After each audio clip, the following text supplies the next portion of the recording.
اعوذ باللہ من الشیطان الرجیم بسم اللہ الرحمن الرحیم الحمد للہ رب العالمین والصلاة والسلام علی رسولہ الکریم صلی اللہ علیہ وآلہ وسلم۔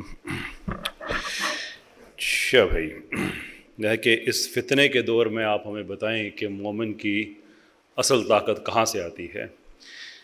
میں تو یہ آپ سے سیکھنا چاہتا ہوں کہ صبح سے آپ بیٹھے ہوئے ہیں، یہ آپ میں طاقت کہاں سے آئی ہے، یہ آپ بتائیے کہ پھر ہم دنیا کو بتا سکے کہ مومنین کی مومنات کی طاقت کیا ہوتی ہے۔ کہ پورا دن یو بلیو دیٹ سینما میں لوگ اتنی دیر اتنی لمبی فلم نہیں دیکھ سکتے۔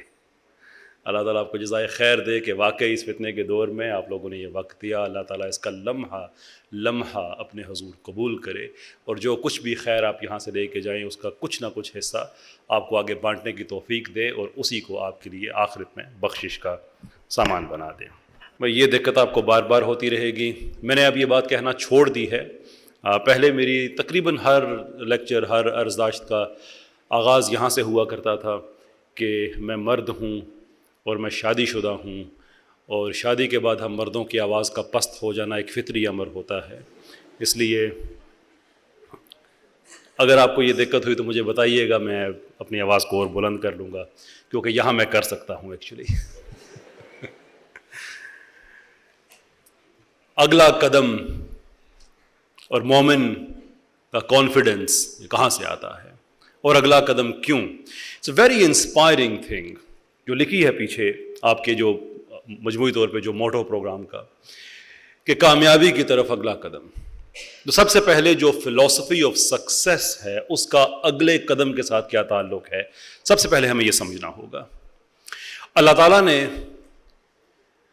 قرآن میں جناب رسالت مآب صلی اللہ علیہ وسلم نے عمر بھر اپنی سیرت میں ہمیں ایک چیز بتائی ہے، اور وہ یہ کہ تم پر اللہ کا یہ کرم ہے کہ نتیجوں کی ذمہ داری کو تم سے ریموو کر دیا گیا ہے۔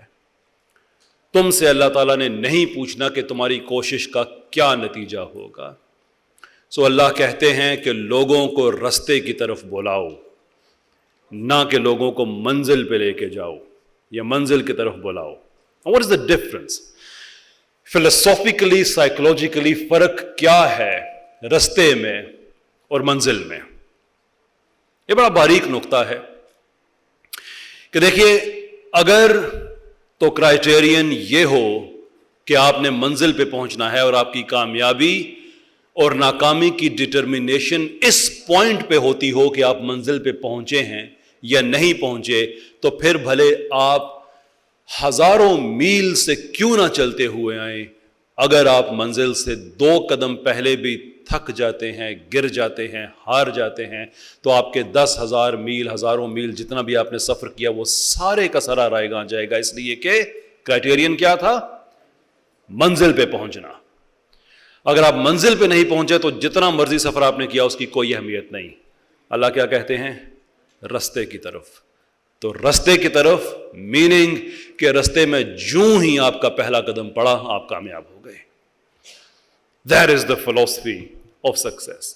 اور یہ انسان کو بات نڈر کر دیتی ہے۔ میں پاکستان بھر میں جہاں جہاں جا رہا ہوں، ایک بات ہے، شیخ منجب ابو بکر ابھی جورڈینین فلسطینی شیخ پاکستان آئے تھے، سفیر اقصیٰ کا ایک ان کا ٹور تھا اس نام سے، پاکستان بھر میں انہوں نے پروگرام کیے غزہ کے حوالے سے، اقصیٰ کے حوالے۔ جب وہ واپس جا رہے تھے ایئرپورٹ کے لیے نکلنے کے لیے، کچھ دیر ابھی باقی تھی، تو ان سے کچھ گپ شپ چل رہی تھی، تو مجھے کہتے ہیں کہ اخی قیصر، میں نے کہا جی شیخ، کہتے ہیں آپ نے ایک بات نوٹ کی ہے کہ اگرچہ انبیاء کے لیے یہ الفاظ کہنے مناسب نہیں ہے، لیکن صرف سمجھانے کے لیے ایک لفظ استعمال کرنا چاہتا ہوں۔ میں نے کہا جی فرمائیے۔ کہتے ہیں آپ نے یہ بات نوٹ کی ہے کہ طبقہ انبیاء میں جناب یونس علیہ السلام وہ واحد نبی ہیں جنہوں نے استعفیٰ دے دیا تھا، ریزائن کر دیا تھا۔ پھر انہوں نے دہرایا کہ اگرچہ انبیاء کے لیے یہ بات کہنا مناسب نہیں ہے، لیکن میں اس حوالے سے کہہ رہا ہوں کہ وہ اپنی قوم کو چھوڑ کے چلے گئے تھے۔ میں نے کہا جی ایسا ہی ہے۔ کہنے لگے یہ انٹرسٹنگ بات نہیں ہے، انٹرسٹنگ بات یہ ہے کہ سارے انبیاء کی قوموں میں سے جناب یونس علیہ السلام کی قوم وہ واحد قوم ہے جس کا ہر فرد مسلمان تھا۔ اللہ اکبر، ارے جسم کے رونگٹے کھڑے ہو گئے کہ یہ کیا کہہ رہے ہیں. پھر انہوں نے آگے وضاحت کی بات کی، کہنے لگے کہ اللہ اپنے نبی کے ذریعے یہ بتا رہا ہے کہ تم سمجھتے ہو کہ تم نے لوگوں کو مسلمان کرنا ہے، نہیں، جاؤ چھوڑ کے چلے جاؤ، میں کروں گا مسلمان سب کو. تم یہ سمجھتے ہو کہ تم نے نتیجے پروڈیوس کرنے ہیں. کب تم سے کہا گیا ہے؟ تمہیں تو اس چیز کا مکلف بنایا گیا ہے کہ motto of your life is وما علینا الا البلاغ. پہنچا دو، تمہارا یہ کام ہے. باقی یہ بارش کا نظام ہے. میں پنجاب سے آیا ہوں، ہمارے ہاں ایک ٹرم استعمال کی جاتی ہے بتر، کہ زمین تیار ہے. اللہ تعالیٰ یہ کہہ رہے ہیں کہ ایمان کا بتر میں نے ہر انسان کے اندر بنا کے اسے تیار کر کے بھیجا ہے. تمہارا یہ کام ہے کہ میرے پیغام کی بارش اس پہ برسا دو، یہ پھول پودے اس میں سے خود نکلیں گے. That is the only thing you have to do. میں یہ بات سن کے اس لیے نڈر ہو گیا کہ اللہ تعالیٰ نے تو ہم سے نتیجوں کا پوچھنا ہی نہیں ہو، تو اپنے نبی سے کہہ رہا ہے کہ نتیجہ تم نے سوچنا تھا، تم نے دینا ہے، میں سب کو مسلمان کر دیتا ہوں، جاؤ. اس کے مقابلے میں ایسے انبیاء ہیں کہ دہائیوں کی خدمت کے بعد گنے چنے امتی، اور اللہ کہہ رہے ہیں کہ یہ کامیاب ہیں، یہ کامیاب ہیں. کیوں؟ Your only job is to take the next step. صرف اگلا قدم، اس کے علاوہ تمہارا کوئی کام نہیں ہے. یہ بات میں آپ سے اس لیے شیئر کر رہا ہوں کہ آپ بھی نڈر ہو جائیں. نڈر ہو کہ جب اللہ نے نتیجے کا پوچھنے نہیں ہے آپ سے، تو مسئلہ کیا ہے پھر؟ تو آپ کا اگلا قدم ہی اصل میں وہ کامیابی ہے. لیکن اب اس چیز کو ذرا ہم بریک ڈاؤن کرتے ہیں، ذرا اس کی گہرائی میں جاتے ہیں. یہ قدم اٹھانا کیوں ضروری ہے؟ اسٹیٹک کیوں نہ ہو جائیں؟ تو اس کا جواب بھی اللہ تعالیٰ نے قرآن میں دیا ہے، ایک لفظ میں، والعصر. گزرتے ہوئے زمانے کی قسم ہے، گزرتے ہوئے وقت کی قسم ہے. which is to say کہ اگر آپ نے دنیا سے پیچھے رہنا ہے تو آپ کو یہ ضرورت نہیں ہے کہ آپ منہ دوسری طرف کر کے چلنا شروع کر دیں. نہیں، آپ صرف ٹھہر جائیں تو آپ دنیا سے پیچھے رہ جائیں گے، اس لیے کہ آپ کے آگے پیچھے سب کچھ آگے جا رہا ہے. تو ہمارا کام پیچھے کیا بچتا ہے؟ اگلا قدم، اور پھر اس سے اگلا قدم، اور پھر اس سے اگلا قدم. ویری بیوٹیفل وے اقبال نے اس کو سمرائز کیا کہ سمجھتا ہے تو کہ راز ہے زندگی، فقط ذوق پرواز ہے زندگی. It's a continuous endeavor to flight from one strength to the next. That's what the life is all about. اس لیے اگلا قدم کہ ہم اگر رک جائیں گے تو ہم پیچھے رہ جائیں گے. For that reason we have to. لیکن وہ اگلا قدم اٹھائیں، کیسے اٹھائیں؟ اس کا ایک فلسفی کے بعد کوئی پریکٹیکل سٹیپ تو ہونا چاہیے. جزائے خیر دے اللہ تعالیٰ عبد الوارث صاحب کو. کل پرسوں یہ بات انہوں نے مجھے سمجھائی کہ سورہ حشر میں اللہ تعالیٰ کہتے ہیں کہ نہ ہو جانا ان لوگوں جیسے جنہوں نے اپنے رب کو بھلایا. تو اللہ تعالیٰ نے سزا کیا دی کہ اللہ نے ان کو اپنے آپ سے غافل کر دیا. What a painful punishment. کہ آپ in the grand scheme of universe exist کر رہے ہوں کارڈیو ویسکولر سسٹم کے ساتھ، انٹلیکٹ کے ساتھ. وہ انٹلیکٹ جس کو سامنے رکھ کے اللہ نے آپ کو فرشتوں پہ فوقیت دی کہ جب فرشتوں نے کہا کہ جو اس کو بنا رہا ہے لڑائی جھگڑا کرنے والا، فساد کرنے والا، تو اللہ نے کہا تمہیں نہیں پتا جو مجھے پتا ہے. پھر آدم کو تمام چیزوں کے نام سکھلایا. تمام چیزوں کے نام کرسی میز تو نہیں تھے، نام کا وہاں پہ ایک بڑا پرٹیکولر مطلب ہے. جیسے بایولوجی صرف ایک نام ہے، لیکن جب وہ کہتے ہیں بایولوجی تو ہمیں پتا ہے کہ علم حیاتیات کا جو عنوان ہے وہ یہ ہے، پورے علم کو ایمبوڈی کر رہا ہے یہ لفظ. جب ہم کہتے ہیں فزکس تو وہ ایک لفظ تو نہیں ہے، ہمیں پتا ہے کہ ایک پوری باڈی آف نالج کو اس کا یہ سرنامہ عنوان ہے یہ لفظ. تو تمام چیزوں کے نام سکھلا دیے، انٹلیکٹ دیا، علم دیا، اور پھر فرشتوں کے ساتھ ایک چھوٹا سا کمپیریزن کرایا تو فرشتوں نے پھر مانا کہ ہاں بھئی یہ انٹلیکٹ کی بیس پہ ہم سے بہتر ہے. So can you imagine the punishment کہ آپ اپنے کارڈیو ویسکولر سسٹم کے ساتھ، اپنے انٹلیکٹ کے ساتھ گرینڈ اسکیم آف یونیورس میں ایگزسٹ کر رہے ہیں اور آپ اپنے آپ سے غافل ہیں. اور میں نے یہ سزا دیکھی ہے، میں نے دیکھی ہے یہ سزا. فارمر آدمی ہوں، گھوڑے رکھنا ہماری فیملی کا ایک بڑا پرانا فیچر ہے. یہاں بھی گھوڑے رکھے، پھر فیملی میری زیادہ یو کے میں رہتی ہے تو وہاں پہ بھی ایک چھوٹا سا شغل لگا ہوا ہے، ایک فارم ہے، گھوڑے وغیرہ رکھے میرے بھائیوں نے، رائڈنگ کرتے ہیں اینڈ سو فورتھ. ہم نے بہت دفعہ دیکھا، اب ظاہر سے پتہ گھوڑے رکھے ہیں تو ان کو کوئی گھوڑا فارم میں نیا ایڈ کرنا ہے، پرانا ہے کوئی نکالنا ہے، یہ سلسلہ بھی ساتھ لگا رہتا ہے. تو بہت دفعہ ہوا کہ کوئی گھوڑا ہم نے خریدا تو جو گھوڑا بیچنے والا آیا وہ گھوڑے کی پوری پیڈگری کے ساتھ وہ گھوڑے بکتے ہیں، تو اسے پوری پیڈگری دی کہ اس گھوڑے کا باپ کون تھا، اس نے کیا کچھ جیتا ہوا ہے، اس گھوڑے کے باپ کا باپ کون تھا، اور اس گھوڑے کی باپ کی ماں کون تھی، وہ کس نسل سے ہے، اور پھر اس گھوڑے کی ماں کس نسل سے ہے، اس کی ماں کا باپ کون ہے، اس کی ماں کون ہے، ان کی نسل، ان کی اچیومنٹ، وہ سارے کا سارا ایک ڈاکومنٹڈ ریکارڈ کی صورت میں پوری پیڈگری گھوڑا بیچتے وقت، گھوڑا ہمیں دیتے وقت وہ ساری کی ساری ہمیں دے رہا ہے. کون؟ جسے خود اپنے باپ کا نہیں پتا. دس از دا پنشمنٹ. میں مذاق میں کسی کو میں گالی نہیں دے رہا، باخدا وہاں پہ عام لوگ کہتے ہیں نہیں پتا باپ کا کون ہے. If you think about the depth and the profoundness of this punishment کہ تم جو جانور بیچنے آئے ہو اس کے آباء و اجداد کا تمہیں دونوں طرف سے پتا ہے اور تمہیں اپنے باپ کا نہیں پتا. That is the punishment when you forget, because Allah causes you to forget yourself, because you have chosen to forget Allah subhanahu wa ta'ala.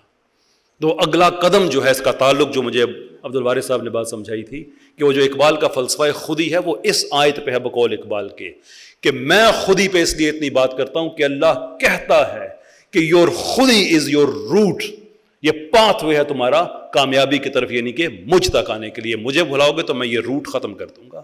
That's a disconnect. جیسے سورہ زمر میں اللہ تعالیٰ نے کہا نا کہ ہدایت کا رستہ بند ہوتا ہے کس کے لیے؟ جو کولن جھوٹا اور عملن کافر ہو. کولن جھوٹا کون؟ جھوٹا مس انفارم نہیں، جھوٹا وہ جسے سچ پتا ہے لیکن چھپائے. اعتقادن کافر کون؟ اب کافر کون ہوتا ہے؟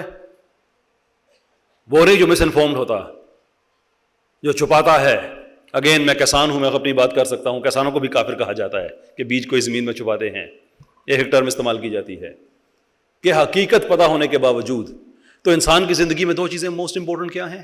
اس کا قول اور اس کا فعل اس کا.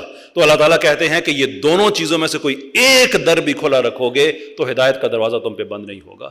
جب دونوں ہی بند کرو گے تم تو وہ پھر ساکٹ پیچھے سے سوئچ کھینچ لیا جائے گا.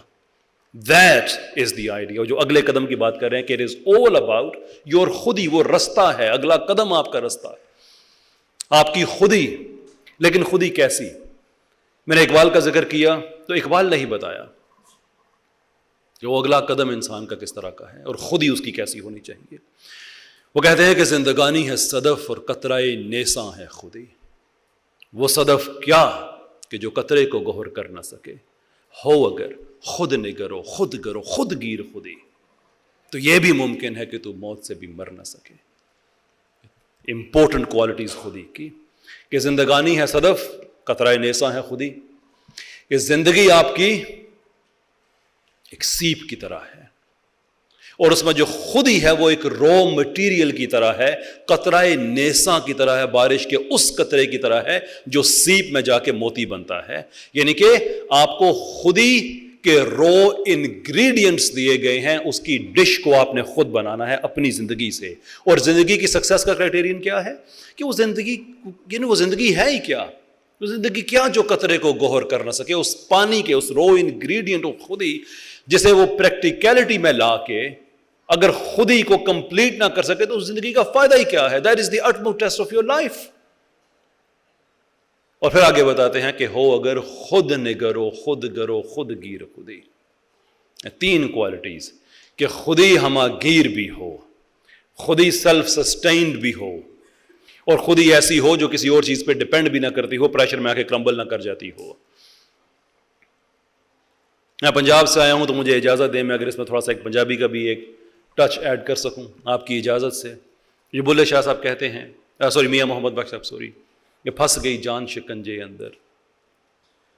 یہ جان جو ہے نا یہ شکنجے کے اندر آتی ہے. کب آتی ہے؟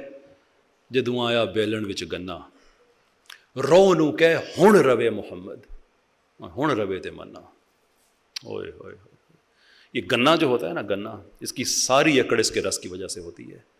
تو کہتے ہیں بڑا اکڑا ہوا ہے نا, تو اس کو اس مشین میں ڈالو جس سے اس کا رس نکلتا ہے. رو نو کہ, رو گنے کے رس کو کہتے ہیں پنجابی میں, رو نو کہ ہن روے محمد. اب اس کی اکڑ کو کہو ذرا رہے کہ ہن روے تے منا. اگر اب رہتی ہے, جب اس پہ پریشر آیا تو پھر مانتے ہیں کہ واقعی اس کی جو خودی تھی وہ خود نگر تھی, خود گر تھی, خود گیر تھی, ادروائز کوئی فائدہ نہیں ہے. تو صرف خودی نہیں بلکہ خودی ود اس اسینشیل کوالٹیز, وہ آپ کو چاہیے. جب وہ ہوگی تو پھر آپ چیزوں سے ٹرانسینڈ کر جاتے ہیں. پھر زندگی موت کوئی, پھر یہ چیزیں میٹر نہیں کرتی پھر, کہ وہ ہے اصل کامیابی. وہ ہے آپ کی خودی جو آپ کو انکریج کرتی ہے کہ آپ اگلا قدم اٹھائیں. لیکن اس کے بعد پھر اگلا قدم اٹھانے کے لیے بھی آپ کو کچھ اور اسینشیل چیزیں چاہیے ہوتی ہیں. مثال کے طور پہ آپ کو 3 چیزوں کا جو فریم ورک بنتے ہیں وہ 3 چیزوں پہ بنتے ہیں جو فالو کیے جانے والے ہوتے ہیں. ایک تھیوری ہوتی ہے, ایک پریکٹس, اور ایک چیک اینڈ بیلنس. تو اگلا قدم اٹھانے کے لیے سہولت کاری کے طور پہ اسلام نے ہمیں یہ تینوں چیزیں دیں. قرآن کی صورت میں ہمیں اس کا تھیوریٹیکل فریم ورک دیا, سیرت کے طور پہ ہمیں ایک پریکٹیکل ڈیمونسٹریشن دیا, اور جزا اور سزا کا تصور, بہشت کا اور دوزخ کا تصور دے کے چیک اینڈ بیلنس بھی, کہ ہمیں تمہیں پتہ چل گیا ہے ان تھیوری کہ یہ چیز ٹھیک ہے, یہ غلط ہے, اس کی ڈیمونسٹریشن دیکھنی ہے, سیرت کو دیکھ لو. اب دونوں انفارمیشن تمہارے پاس آ گئی ہے, اب کرنا ہے تم نے. اور چیک اینڈ بیلنس یہ ہے کہ یہ کرو گے تو ثواب ہے, یہ کرو گے تو عذاب ہے. یہ بات بھی کلیئر ہوگی. لیکن وہ جو ڈیمونسٹریشن ہے وہ انبیاء نے تو چیف لیول پہ جا کے دی ہیں. ان کے ساتھ اور لوگ ہیں جو ہر طرح کی زندگی گزارتے ہیں, وہ آپ کے رول ماڈلز بنتے ہیں. یہ اگلا قدم اٹھانا ہے تو ہم دیکھیں کہ انہوں نے کیا کیا تھا, اگلا قدم کیسے اٹھایا تھا. اس کے لیے جو رول ماڈلز ہیں, اب ہمارے پاس آپشنز آ جاتے ہیں 2. یہاں پہ میں آپ کو معافی چاہتا ہوں, تھوڑا سا بور کروں گا, اور آپ میں سے جو سوچ رہے ہیں نا کہ اچھا ابھی تک آپ نہیں کر رہے تھے, ہاں جی نہیں کر رہا تھا, وہ اب کرنے لگا ہوں. کہ خودی کا کانسیپٹ یہ انسان میں نیا نہیں ہے, پرانا کانسیپٹ ہے. ہاں اس پہ جو کمپیریٹیو انالیسز ہیں وہ اگر آپ دیکھنا چاہتے ہیں کہ اگر اس کو ہم سم اپ کریں تو وہ ہمیں اقبال ورسز نیٹشے ہمیں مل سکتے ہیں. اقبال کا تصور خودی اور نیٹشے کا تصور اوبرمنش. دونوں میں فرق کیا ہے؟ وہ اتنا ہی فرق ہے جتنا اسینشلزم اور ایگزسٹینشلزم میں ہے. اسینشلزم کیا ہے؟ اسینشلزم ہے کہ آپ کے وجود کا مقصد آپ کے وجود سے پہلے ہے, اور ایگزسٹینشلزم یہ ہے کہ آپ کا وجود پہلے آتا ہے, مقصد جو مرضی آپ چن لو, جو مرضی کرو. پوری ویسٹرن جتنی بھی سیکولرائزیشن کا آئیڈیا ہے, لبرلزم کا آئیڈیا ہے, انڈیویجولزم کا آئیڈیا ہے, وہ ایگزسٹینشلزم پہ کھڑا ہے کہ میری زندگی میری مرضی, میں جو مرضی کروں, میں اپنا مقصد طے کروں. اور قرآن کیا کہتا ہے؟ سورہ مومنون آخری آیات, ایک آیت 2 ریٹوریکل کوسچنز, کہ کیا تم یہ سمجھتے ہو کہ تمہیں بغیر مقصد کے بنایا گیا, اور یہ کہ تم نے لوٹ کے میری طرف نہیں آنا. ریٹوریکل کوسچنز یاد رکھیں, ریٹوریکل کوسچن نہیں ہوتا. ریٹوریکل کوسچن اصل میں اسٹیٹمنٹ ہوتی ہے جسے سوال کی صورت میں فریم کیا جاتا ہے کہ سننے والے کو سوچنے کا موقع مل جائے, وہ سوچے کہ کیا واقعی مجھے بغیر مقصد کے پیدا کیا ہے. تو اقبال کی خودی ہے اسینشلزم پہ, نیٹشے کی خودی ہے ایگزسٹینشلزم پہ. ایگزسٹینشلزم نے آپ کے سامنے رول ماڈلز کھڑے کیے ہیں. کون؟ یہ جو ہمارے مارول کے ہیرو ہیں, ایکچولی یہ اوبرمنش یا اوورمین نیٹشے کا جو کانسیپٹ تھا یہ اس کی ایک مٹیریلسٹک انٹرپریٹیشن ہے. ایون ڈی سی کے بھی, جیسے سپرمین یا آئرن مین, اب اس میں ڈی سی اور مارول میں دونوں کی بات کر رہا ہوں. ان لوگوں کے کیا فیچرز ہیں؟ ان کے فیچرز یہ ہیں کہ ان کو درد نہیں ہوتا, زخم جلدی بھر جاتا ہے, اڑ سکتے ہیں, وغیرہ وغیرہ وغیرہ. عام انسانوں والی کوالٹی کوئی نہیں ہے. اب یہ بڑے مزے کی بات ہے. سپر مین کے فیچرز مجھے دے دو تو میں بھی سپر مین بن جاؤں گا. سپر مین میں کیا خاص بات ہے؟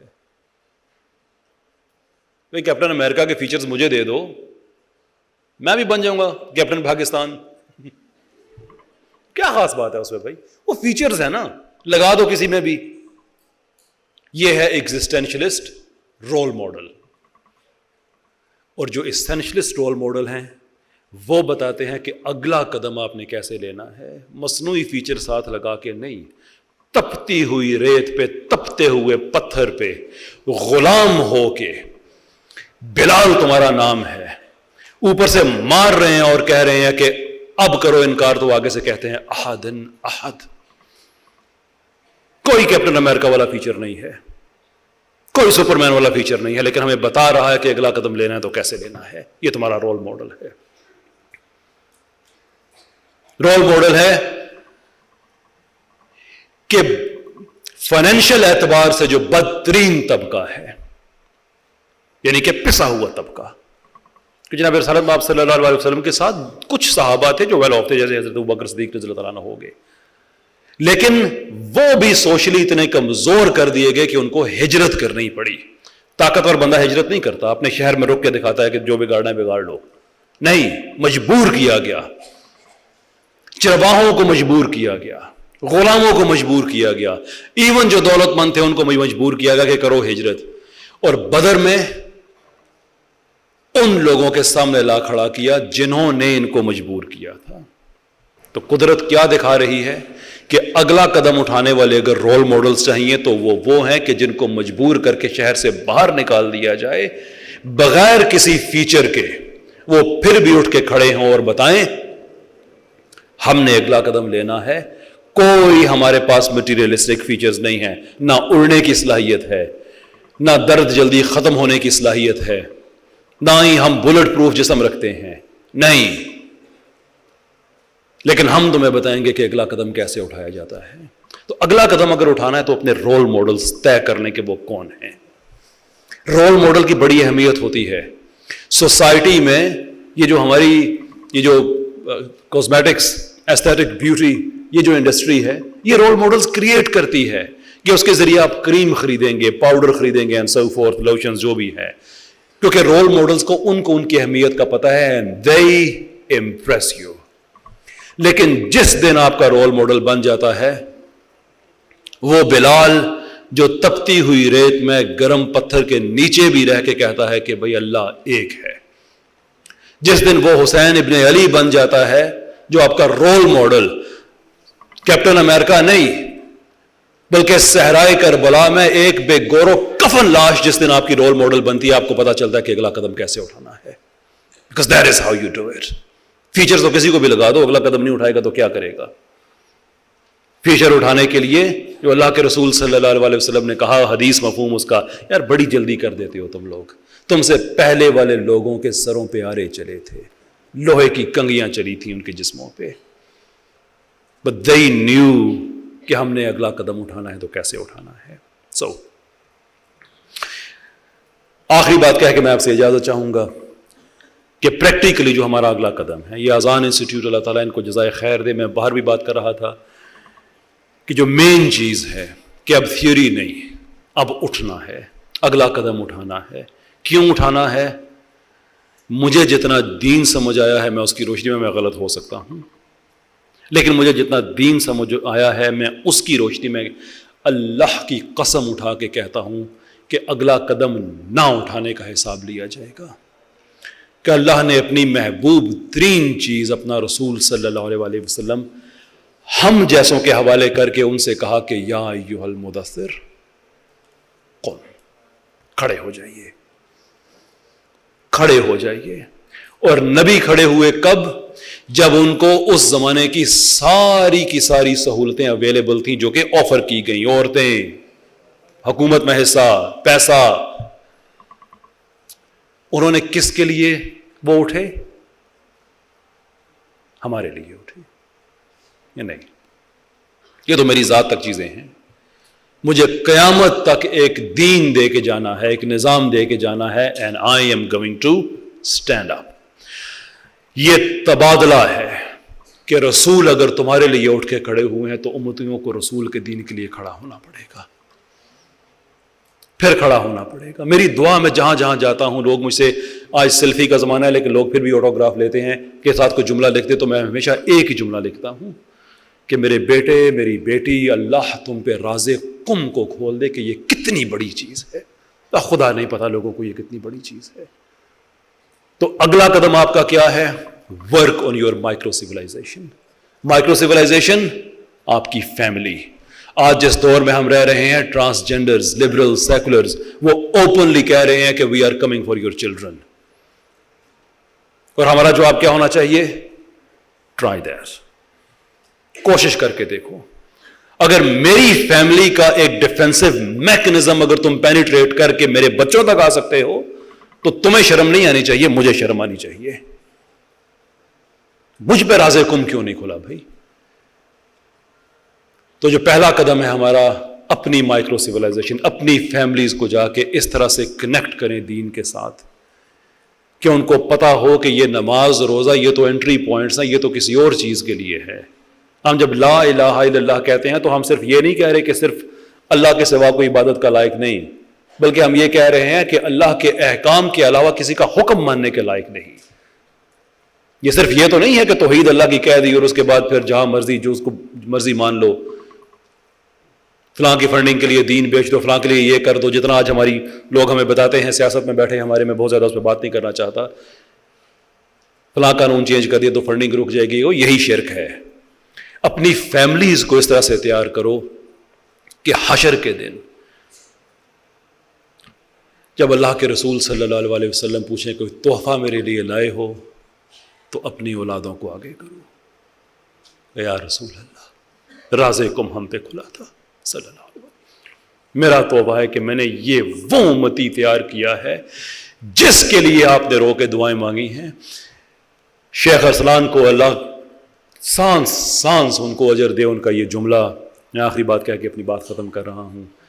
یونیورسٹی آف لاہور میں ان سے بات ہو رہی تھی, ایسا ہی سیشن تھا, تو کسی نے کہا آخری پیغام, تو انہوں نے اپنی گفتگو ختم کی ان الفاظ پہ, اور میں بھی انہی الفاظ پہ ختم کر رہا ہوں.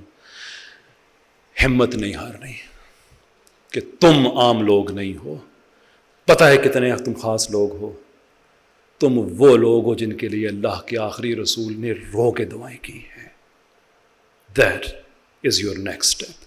اپنی مائکرو سیولائزیشن, اپنے بچوں کے ساتھ جا کے ان کے پاس جا کے وہ پروڈکٹ تیار کرو جس کے لیے اس رسول نے دعائیں مانگی تھی جو آپ کے لیے کھڑے ہوئے تھے. بہت بہت شکریہ آپ کا. السلام علیکم.